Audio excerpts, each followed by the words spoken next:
Parliament میں جب یہ بات ہوئی ہے، فرانس کی پارلیمنٹ میں جب یورپ میں یہ قرارداد منظور ہوئی ہے پاکستان کے خلاف، اس میں ایک ایشو ڈسکس ہوا ہے جو کہ شگفتہ بی بی اور امانول کے حوالے سے تھا۔ اس میں انہوں نے یہ پوائنٹ اٹھایا ہے کہ جو شگفتہ مسیح اور امان المسیح ہے جنہوں نے اللہ کے نبی کی شان میں گستاخی کی تھی، ان کو جیل میں قید ہیں اور 2014 سے وہ جیل میں قید ہے اور سزائے موت کے قیدی ہیں۔ اس کے حوالے سے وہ بہت زیادہ اس وقت ایشو کو اٹھا رہے ہیں۔ تو آپ کو کیا یہ لگتا ہے کہ آنے والے دنوں میں پاکستان سے جس طرح آسیہ بی بی کو بھگایا گیا ہے، اسی طرح سے شگفتہ اور اس کے شوہر امانول کو بھی بھگا دیا جائے گا؟ لیکن یہ تو اس پہ گورنمنٹ نے فیصلہ کرنا ہے کہ وہ کیا کرتے ہیں۔ انہوں نے جو پہلے تمغے لیے ہیں، آیا وہی انہوں نے تاریخ اپنی دہرانی ہے، اپنے دامن کو مزید گندا کرنا ہے، یا پھر انہوں نے پاکستان کی عدالتوں کے مطابق جو فیصلے ہوئے ہیں اس کے اوپر عمل درآمد کرنا ہے۔ باقی یہاں پہ آپ کے اس سوال کے تناظر میں یہاں پہ بس ایک بات کرتا جاؤں، کچھ ایسے لبرلز بھی ہم اینکر بیٹھے ہیں کہ جو ہمارا موقف لینا بھی نہیں چاہتے اور وہ اپنی مرضی کے مطابق ہمارا ایک چہرہ لوگوں کے سامنے دکھانا چاہتے ہیں۔ ہم پہلے تو ایک واضح بات بتانا چاہتے ہیں کہ یورپ نے یہ جو 295 BC کی بات کی ہے ختم کرنے کی، اس کے بارے میں پتہ ہونا چاہیے کہ پہلے یورپ جب بھی آتا تھا، یا یہ کہہ لیں کہ عالم کفر، وہ مولویوں کی آڑ لے کے آتا تھا، چونکہ مولوی متشدد ہیں، ان کو پکڑیں، یہ وہ فلاں یہ۔ اب وہ چیزیں پیچھے رہ گئی ہیں، وہ کھل کے سامنے آیا ہے کہ ہمیں اصل جو تکلیف ہے وہ ناموس رسالت کے قانون سے، یعنی آپ ہمیں کھلی چھوٹ دے دیں، ہم جب مرضی کسی کا دل کرے وہ بکواس کرتا رہے اسلام پہ اور اس کو کوئی پوچھنے والا نہ ہو۔ دوسری بات کہ TLP کا اس ساری قرارداد میں ذکر ضمناً آیا ہے، لیکن اس سے زیادہ جو ذکر آیا ہے وہ جناب صحافیوں پہ ہونے والے حملے، جو اظہار رائے کی آزادی کے اوپر جو قدغن ہے، انہوں نے جو ابھی آپ نے واقعہ بتایا 2014 والا، تو یہ FIR TLP نے نہیں کٹوائی۔ آپ سوچیں کہ بھئی ہماری جماعت نے اس کی مدعی نہیں بنی، پاکستان کے کورٹ کچہری میں وہ معاملہ چلا ہے اور پاکستان کی عدالتوں نے اس کو سزا دی ہے۔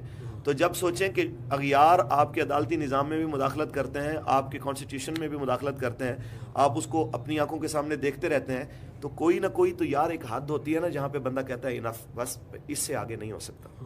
ہم آپ کو یہی کہہ رہے ہیں کہ یار انہیں کم از کم شٹ اپ کھال دیں، انہیں کہیں کہ یہ نہیں ہو سکتا۔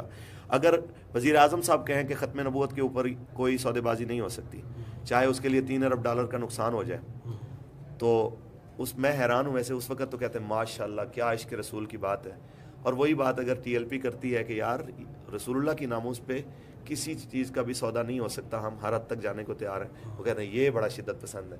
یہ کیا بات ہے؟ اس کا مطلب ہے کہ ہمارے سر پہ چونکہ پگڑی ہے، داڑھی ہے، ہم بات کریں گے تو وہ ہوگی ایکسٹریمسٹ، اور اگر کوئی بندہ آج وزارت عظمیٰ کی کرسی پہ بیٹھ جائے وہ کہے گا تو ماشاءاللہ کیا عاشق رسول آدمی۔ یہ دوہرا معیار ختم ہونا چاہیے۔ تو ان لوگوں کو اپنے رویے ٹھیک کرنے چاہیے۔ رائے عامہ پہ ہم نے پابندی نہیں لگائی، آپ نے لگائی ہے۔ پیمرا کو جناب اعلیٰ آپ نے اپنی لونڈی بنایا ہوا ہے، ملک کی سب سے بڑی اسٹریٹ پاور، اس کی خبر آپ ٹی وی پہ نہیں چلنے دیتے۔ رائے عامہ کا بل آپ پیش کرنے کی باتیں کہ کس منہ سے بات کرتے ہیں آپ؟ صحافیوں کو جناب اعلیٰ اٹھا لیتے ہیں، جناب آپ صحافیوں کو غائب کر دیتے ہیں، صحافیوں پہ حملے کرواتے ہیں، پھر آپ کہتے ہیں کہ رائے عامہ کی بات، کس منہ سے یہ رائے عامہ کی باتیں کرتے ہیں؟ یہ سارے ہم اس کے حق میں، اور یورپ کو کہتے ہیں کہ وہ بھی اپنا منافقانہ جو ہے نا رویہ وہ تبدیل کریں۔ مثلا فیس بک پہ ہمارا TLP کا نام لکھیں، آپ کی ID اڑ جائے گی۔ آپ یوٹیوب پہ میری کتنی ایسی ویڈیوز ہیں جو انہوں نے ڈیلیٹ کر دی ہیں وہاں سے، ٹویٹر پہ ہمارے اکاؤنٹ سسپینڈ کر دیتے ہیں۔ آپ لوگوں کی آواز نہیں سننا چاہتے، آپ خود بہت بڑے منافق ہیں یورپ والے، تو یورپ سے بڑا منافق کوئی ہے ہی نہیں۔ آپ اپنی مرضی کے خلاف بات نہیں سننا چاہتے، فوری طور پہ اکاؤنٹ سسپینڈ کر دیتے ہیں۔ اب رائے عامہ کی آزادی کی بات کرتے ہیں تو ایک ہر ملک کے کچھ گول ہوتے ہیں، کچھ قوانین ہوتے ہیں، ایک حدود ہوتی ہیں، اس کے بعد اس کا اپنا اختیار ہوتا ہے کہ یار اس سے آگے نہیں ہو سکتا۔ تو لہٰذا پاکستان کے اندر جو مداخلت ہے ان کی، میں نہیں سمجھتا کہ ہمیں اس کی ویسے میں بھی ان متاثرین میں شامل ہوں جنہوں نے TLP کے بارے میں پوسٹ کی تھی فیس بک پر، میرا اکاؤنٹ سسپینڈ کر دیا تھا 24 گھنٹوں کے لیے، تو میں بھی اس میں شامل ہوں۔ تو بس شگفتہ کے حوالے سے بتا دیجیے کہ اگر حکومت اس کو رہا کرتی ہے تو آپ کیا سمجھتے ہیں کہ آپ دوبارہ سڑکوں پہ ہوں گے؟ دیکھیں جی، ہم امید کرتے ہیں کہ گورنمنٹ جو ہے وہ پاکستان کے عدالتی نظام کا احترام کرے گی، جو پاکستان کی عدالتوں نے کیا ہے انشاءاللہ وہ اس کا احساس کرے۔